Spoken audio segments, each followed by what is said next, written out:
Meaning, I believe we've got another special speaker coming onto the stage. We do. It would not be Trafalgar Square without a bit of troublemaking and some power speeches. So next up, this guy advises Pride about diversity. He's extremely important. He is also an award-winning videographer. So if any of you are planning on breaking into pop like ourselves, then he could make that breakthrough music video for you. It's important to be nice to him for all kinds of reasons. It is Ozzy Amir, Trafalgar Square! Thank you, Pride. Wow. I can honestly say I never thought I'd be here today. See, 3 years ago, things were very different for me, and I was in a very different place.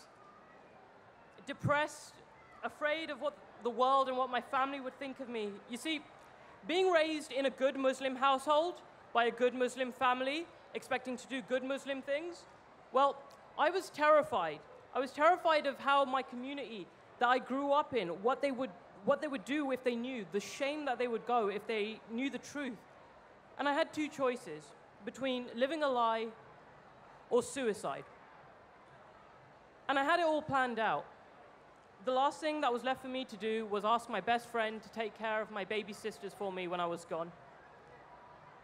Luckily, he had other ideas, and if he hadn't talked me into seeing the on-call psychiatrist at the Royal London at 1 in the morning, I probably wouldn't be here today. So, Saf, if you're listening, thank you so much.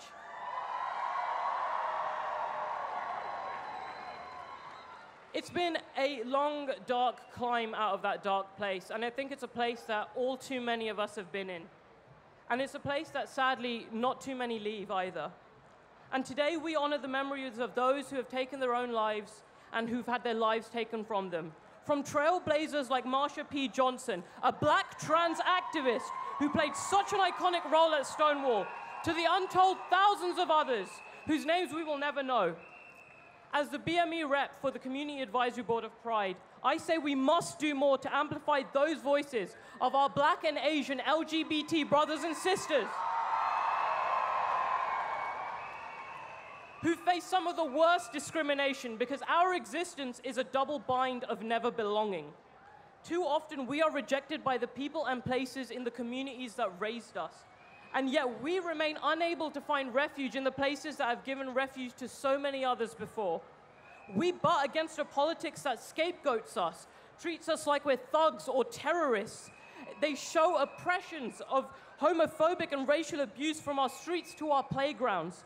A reminder to us all that for all that we have achieved, our work must go on.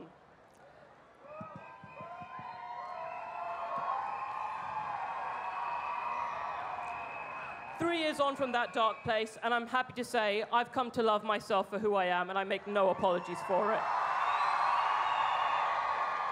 And yeah, thank you very much. Thank you, Pride.